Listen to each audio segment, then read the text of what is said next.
여러분 셀폰 다 들고 계시지요? 별것 아닌데 재미로 보지만은 조금 보기 시작하다 보면은 한 30분 보게 되고 1시간 보게 되고 그러다 보면 이제 눈도 경직되고 목도 경직돼서 나중에는 이제 통증까지 유발되는 경우가 있습니다. 좀 후회하죠. 셀폰 너무 많이 본다고.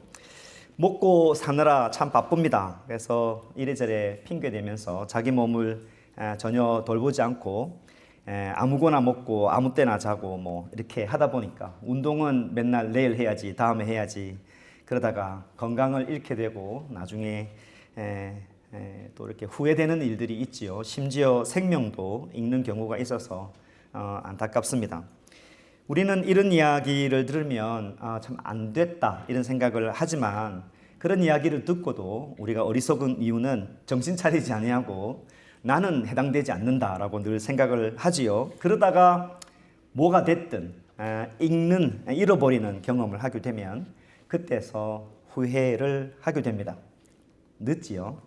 오늘 본문에서 예수님께서 아주 비슷한 말씀을 하고 계십니다. 36절 말씀에 사람이 만일 온 천하를 얻고도 자기 목숨을 잃으면 무엇이 유익하겠느냐? 우리가 귀담아 들어야 되지요.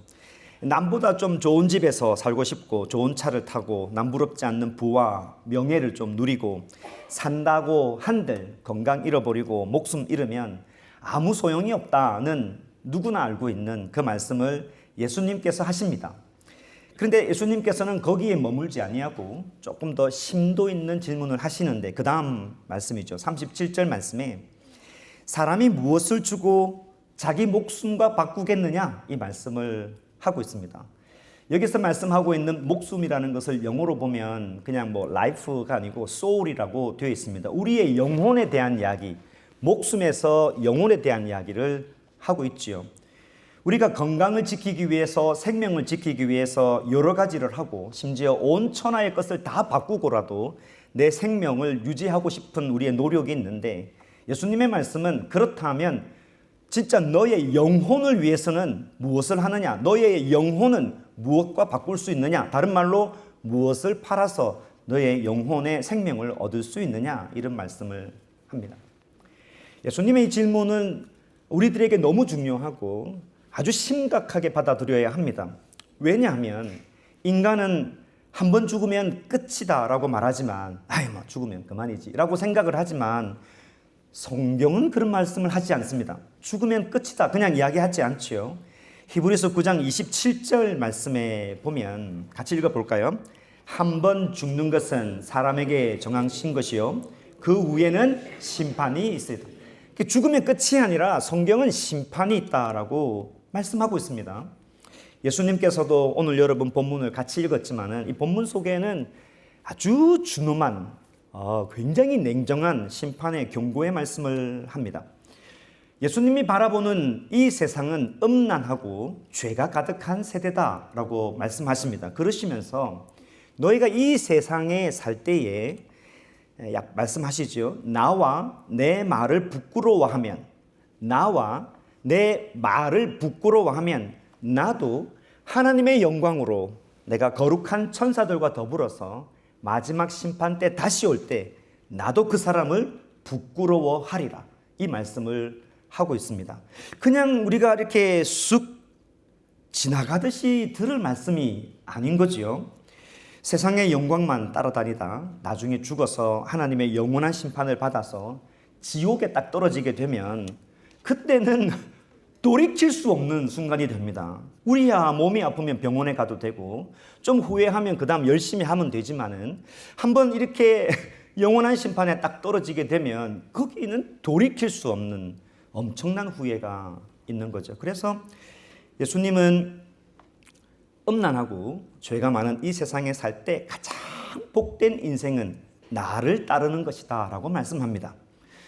죄 많은 이 세상에서 오직 길이요 진리요 생명이 되시는 예수님을 따라가는 것이 인생이 누리는 가장 큰 복이다라고 말씀하고 있는 겁니다.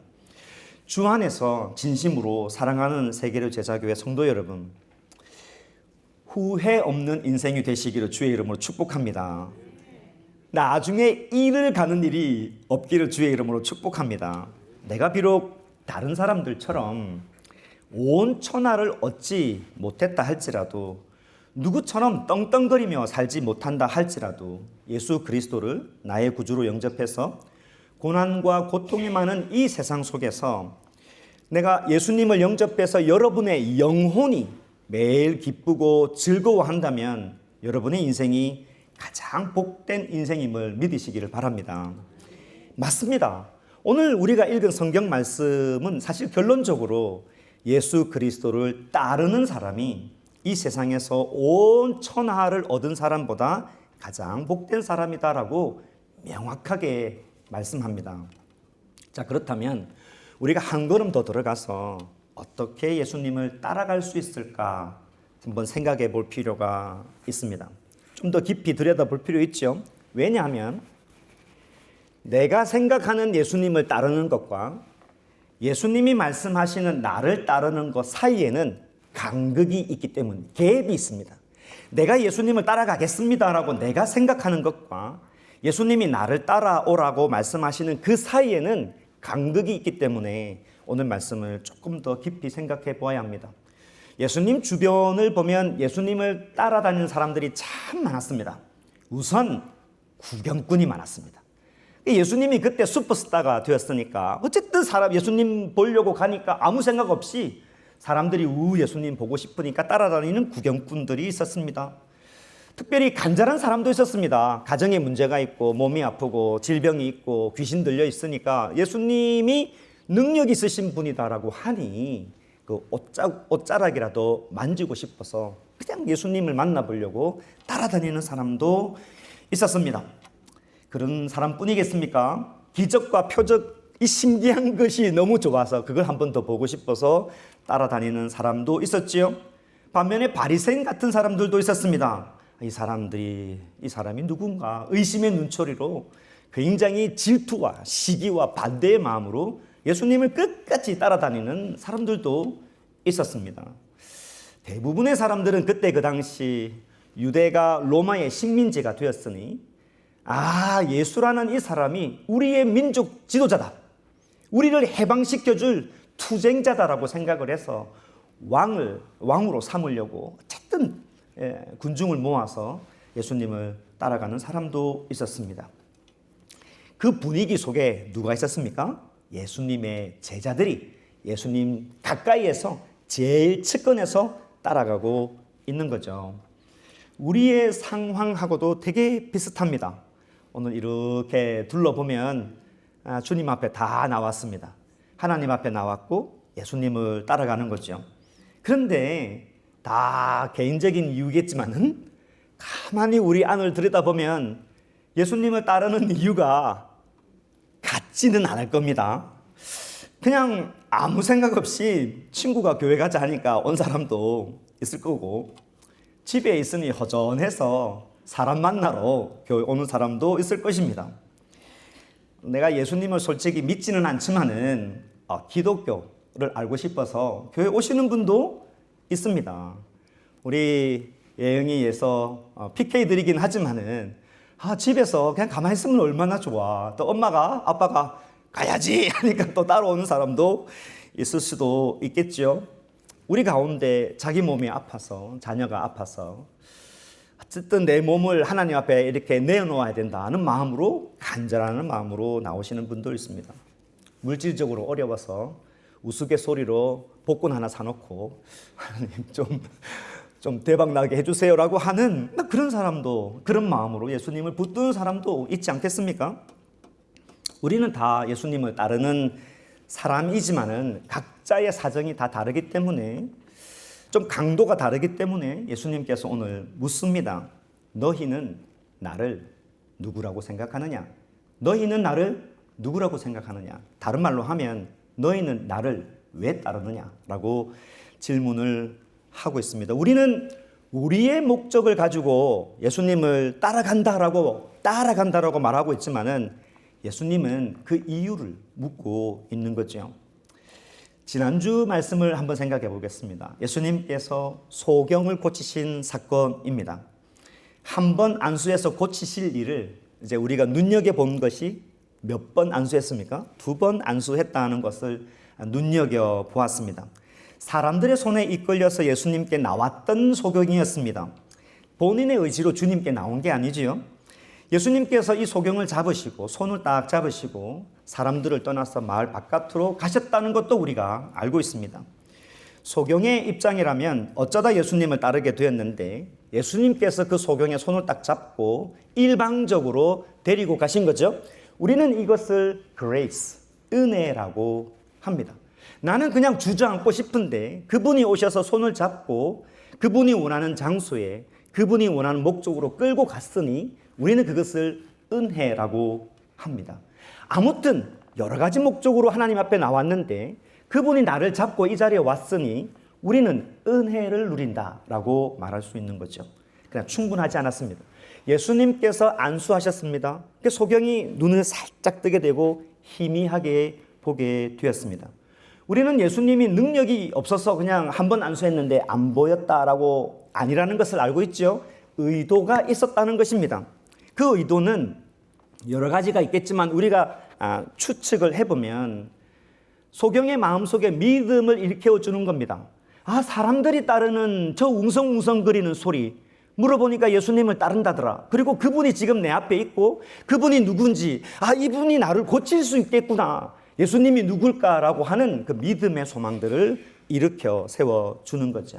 예수님께서 안수해서 그 믿음을 보시고 고쳐주십니다. 소경에게 있어서는 그 은혜를 누리고 이제 예수님이 누군지를 퍼스널리 완전히 알고 따르게 된 거죠. 그래서 소경이 눈을 떴다는 것은 단순히 성경 말씀에 하나님의 은혜로 병을 고쳤다 여기서 끝나지 않는 어떤 의미가 있다는 거죠. 마가복음의 저자인 마가의 의도가 있는 겁니다. 예수님을 따르는 자는 눈을 떠야 된다는 겁니다. 다른 말로 하면 예수님을 따르는 자는 예수님이 누군지를 희미하게 보는 데서 확실하게 볼 수 있어야 된다는 서론적인 암시라는 거죠. 그래서 그 기적을 받아서 오늘 본문이 시작이 되는 겁니다.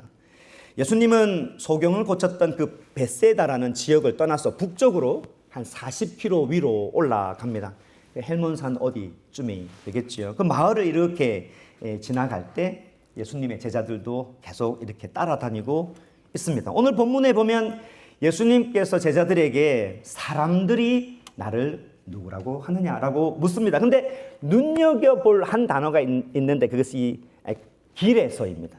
그러니까 예수님께서 제자들을 데리고 이렇게 길에서 이 마을 갔다가 저 마을 갔다가 이 마을에서 식사하시고 저 마을에서 사람 보고 그냥 길에서 이렇게 걷고 있는데 느닷없이 예수님께서 사람들이 나를 누구라 하느냐라고 질문을 합니다. 굉장히 갑작스럽죠.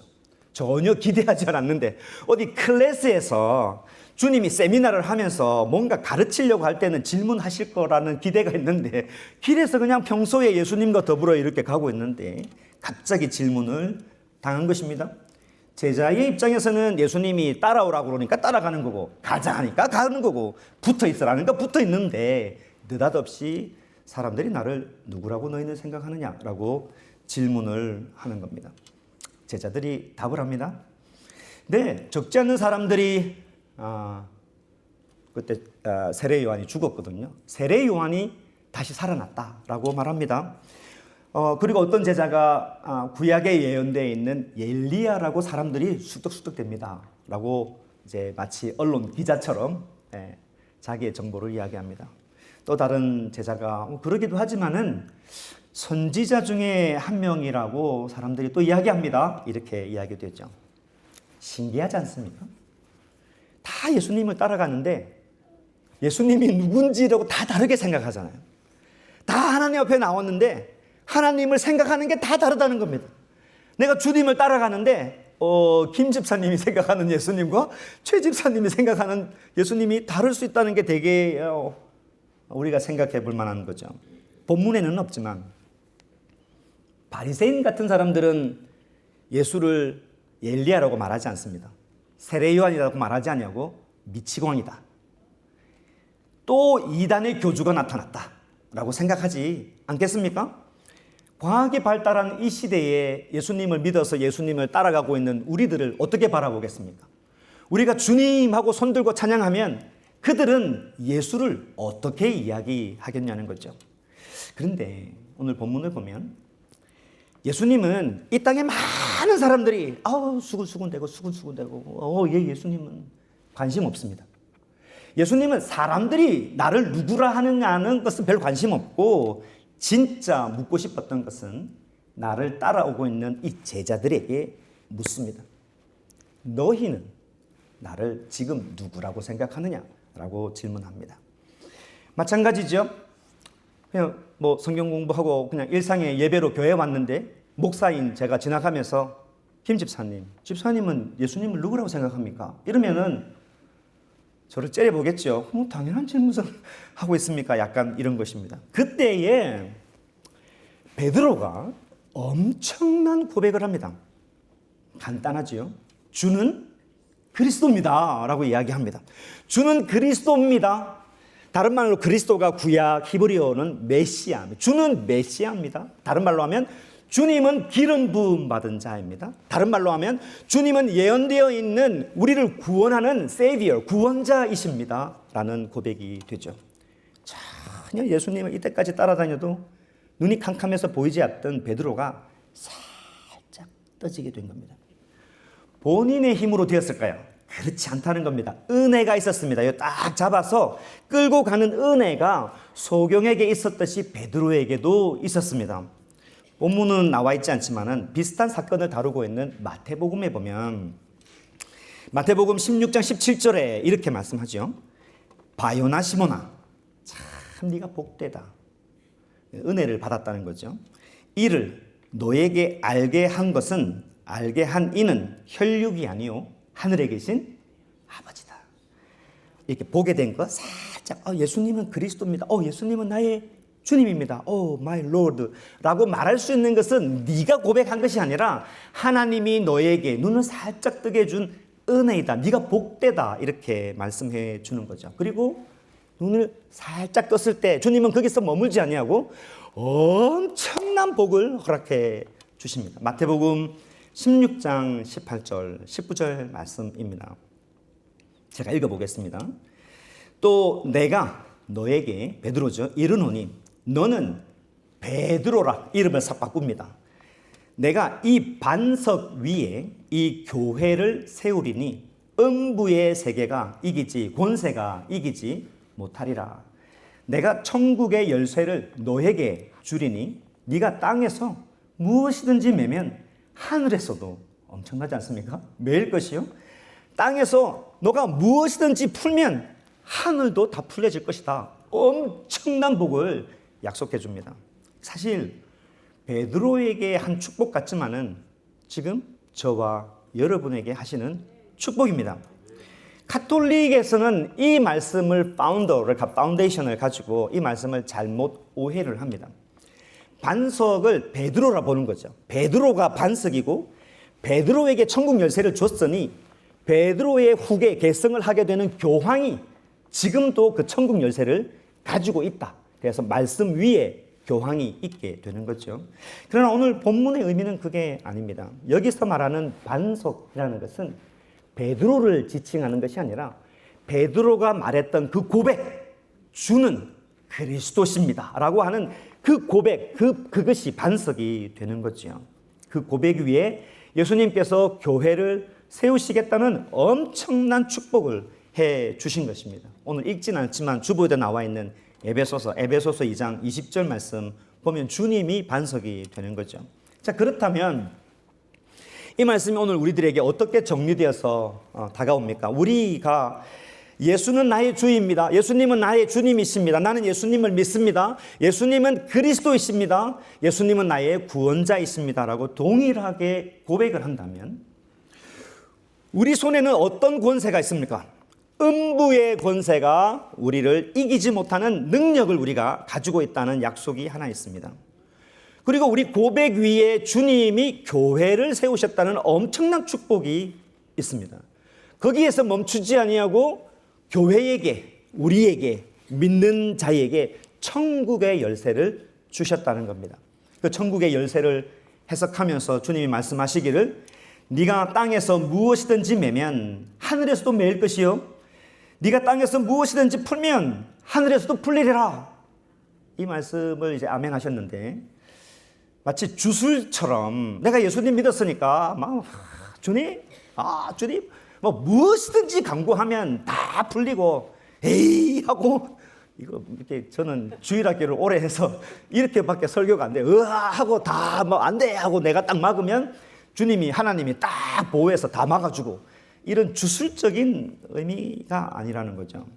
천국의 열쇠는 구원의 복음, 복음의 어떤 능력을 말합니다. 구원의 복음을 천국의 열쇠라고 말할 수 있습니다. 복음에 무엇이 있다? 능력이 있다는 것이죠. 점점 우리한테 가지고 옵니다. 그 천국의 열쇠가 지금 내 손에 있는데 내 손에 어떤 능력이 있느냐 하는 거죠. 그 능력이라는 것은, 복음이라는 것은 누군가가 회개하고 나와 똑같은 복음을 믿으면 당신은 죄사함을 받았습니다 라고 내가 이야기할 수 있다는 겁니다. 그죠? 어떤 사람이 회개를 거부하고 지속적으로 죄 속에 있으면 당신은 죄에 매여 있습니다 라고 말할 수 있다는 거죠.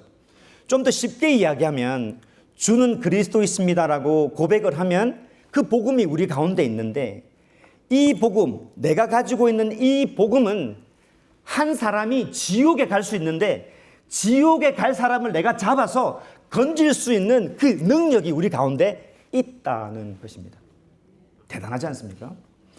예수님을 어떻게 고백하느냐에 따라서 우리가 이 세상에서 가장 복된 사람이 되고 한 사람을 천국으로 인도할 수 있는 툴이 된다는 것, 도구가 된다는 것, 복음의 권세를 가지고 있다는 것은 정말 놀라운 일이고 복을 누리고 있는 사람인 거죠. 내가 뭡니까?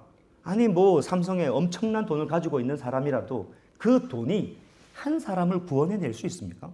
그러나 나는 아무것도 없다 할지라도 그 사람을 교회를 인도하고 복음 앞에 인도할 수 있다는 그 권세가 나에게 있다는 것. 내가 복음을 전할 때 누군가는 침을 탁 뱉겠지만은 누군가가 내 말 한마디, 내 전도하는 손길 하나, 이 복음 전도지 하나, 이걸 가지고 어떤 사람이 주님 앞에 나와서 주님을 영접을 해서 지옥에 떨어지지 아니하고 천국에 갈 수 있다는 것은 이 세상의 어떤 것으로도 견주할 수 없는, 바꿀 수 없는 권세라는 거죠. 목사에게만 있는 게 아니라는 겁니다. 여러분에게 있는 것이죠. 그렇습니다. 그런데 우리가 이 놀라운 축복을 가지고 있으면서도 주시는 경고, 워닝이 오늘 우리 가운데 있습니다. 그 말은 정말 이 고백만 있으면 충분하냐는 겁니다. 주는 그리스도이십니다 라고 내가 고백을 하면 이 고백만으로 충분한가? 예, 한 50은 맞는 것 같은데 오늘 말씀을 보면 아니라는 거죠. 주님은 그리스도이십니다. 나는 예수님 믿습니다. He is my Savior. 충분한가? 충분하지만은 그것만으로 충분하지 않다는 거죠. 왜냐하면 그 다음 스토리가 전개가 됩니다. 베드로가 놀라운 고백을 하고 엄청난 축복을 받았는데 30절을 딱 하면 반전이 딱 일어납니다. 예수님께서 하시는 말씀이 자기의 일이라는 것은 지금 이 고백하고 축복했던 이 놀라운 일들을 다른 사람에게 말하지 말아라 라고 성경 말씀에 보면 경고했다라고 되어 있습니다. 원문의 느낌은 꾸짖었다라고 되어 있습니다. 꾸짖었다. 아니 이게 어리둥절해지잖아요. 놀라운 고백을 했는데 주님이 왜 꾸짖지? 네가 지금 말하는 그 고백만으로 충분하지 않다. 그게 사실인 것처럼, 그게 전부인 것처럼 그걸 막 사람들한테 이야기하지 마라 라고 말씀하는 겁니다. 베드로의 고백이 위대했지만 그것만으로 충분하지 않는 거죠. 우리로 따지면 불신지옥, 예수청당처럼 예수님 믿으면 천국 가는 거 변함없는 진리입니다. 위대한 진리입니다. 그러나 그것만으로 충분하지 않다는 겁니다. 그래서 예수님께서 한 걸음 더 들어가십니다. 주님께서 비로소 가르치십니다. 제자들에게 이제 나는 고난을 받고 죽을 거다. 그리고 부활할 거다. 라고 한 번도 앞에서 이야기하지 아니했던 네가 따르는 주, 네가 믿는 그리스도가 누군지를 내가 지금 이야기하마 나는 고난을 받을 것이고 죽을 것이고 다시 살아날 것이다. 주는 그리스도입니다 라고 했던 베드로가 그 고백이 얼마나 불충분했는지 안 됩니다. 죽으시다니요. 아니 말이 안 되지 라고 주님을 가로막습니다. 그랬더니 뒤통수에 한 대 망치로 딱 맞는 엄청난 이야기를 베드로가 듣습니다. 사탄아 그러죠. 물러나라 이렇게 갑자기 졸지에 수석 제자가 완전히 사탄의 수둔머리가 되었습니다. 네가 하나님의 말씀을 생각하지 아니하고 도리어 사람의 일을 생각한다 이렇게 말씀하면서 엄청난 꾸짖음을 듣습니다. 베드로의 입장에는 아직 성령 충만으로 눈이 확 떠지지 않았기 때문에 도대체 왜 칭찬했다가 뭐라 했다가 어리둥절하는 상황이지만은 우리로 생각해 보면 이렇죠. 지나가다가 김 집사님, 최 집사님 예수님 믿으십니까? 네, 저 예수님 믿습니다. 제가 눈을 부라리면서 그런 식으로 예수님 믿지 마세요 이렇게 이야기하면 당장에 시험이 딱 들어서 다음 주에 교회 올까 말까 하는 그런 상황이 지금 어리둥절한 상황이 되는 거죠. 예수님을 따라가야 되나 말아야 되나 그런 생각 들지 않겠습니까? 예수님께서 이렇게 말씀하십니다. 오늘 말씀의 핵심이 되고 마가복음을 지금 잘 따라왔다면 16장까지 이렇게 가는데 그래프로 그리라고 그러면 이렇게 산으로 올라갔다가 변곡점의 산 꼭대기에서 이렇게 내려오는 그림인데 우리가 보는 이 본문이 산 꼭대기, 변곡점에 이 이야기들이 휘어지는 변곡점의 제일 꼭대기 위에 맨 꼭대기에 있는 이야기가 오늘 이 말씀이 되고 모든 그리스도인들이 따라야 되는 예수님의 말씀이 되는데 34절 말씀입니다. 같이 한번 읽어봅시다. 중요하니까 읽어보겠습니다. 시작. 무리와 제자들을 불러 이르시되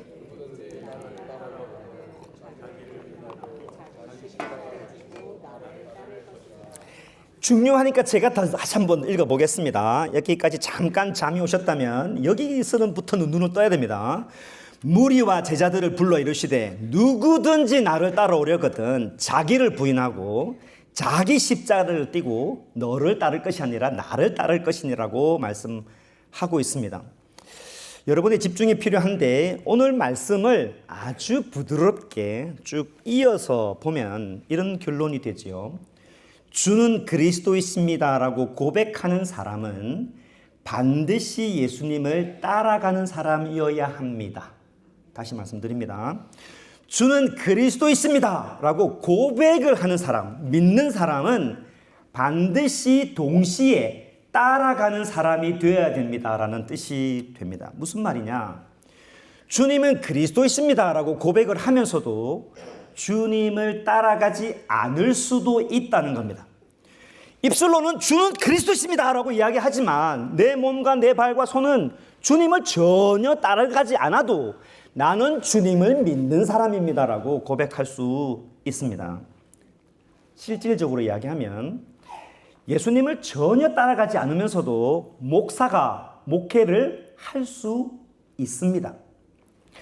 교회에서도 예수님을 믿습니다라고 하지만 주님을 따라가지 않으면서도 교회에서 얼마든지 직분과 직위를 누릴 수 있습니다. 입술로는 예수님을 믿습니다라고 하면서 손과 발은 얼마든지 세상의 욕망을 따라 갈 수도 있습니다. 좀 더 직설적으로 말씀을 드리면 예수 이름을 빙자해서 내가 하고 싶은 것 다 할 수 있다는 뜻이 됩니다. 그리고 그게 신앙이다. 내가 예수님을 따라가는 이유다 라고 말할 수 있다는 거죠. 잘못됐다는 겁니다. 사도 바울이 에베소에서 3차 선교여행 때 사역을 할 때 예수님의 이름으로 놀라운 능력들이 일어났습니다. 사람들이 사도 바울의 앞치마를 가지고 가가지고 그거 붙잡으면 병이 낫고 하는 일들이 일어났습니다. 에베소에 마술쟁이들이 되게 많았는데 사도 바울에게 예수님 믿는 사람에게 교회에 아주 예수님의 이름으로 뭔가 변화들이 일어나니까 이 마술쟁이들이 너무 신기해서 흉내를 내고 싶었습니다. 그 사람들은 예수님의 이름으로 그것만 딱 들고 왔습니다. 그래서 귀신 들린 자에게 In the name of Jesus 막 이렇게 하게 되는 거지요. 근데 성경에 보면 되게 재밌는 사람들이 나옵니다. 제사장이 있었습니다. 이름이 스게와입니다. 아들이 7이 있었습니다. 그 칼처에 흡수가 되었습니다. 예수님의 이름으로 뭔가 해보려고. 악귀가 있었는데 아들들이 가서 어쨌든 예수님의 이름으로 막 이렇게 축사를 하려고 했습니다. 근데 귀신이 했던 말이 있죠.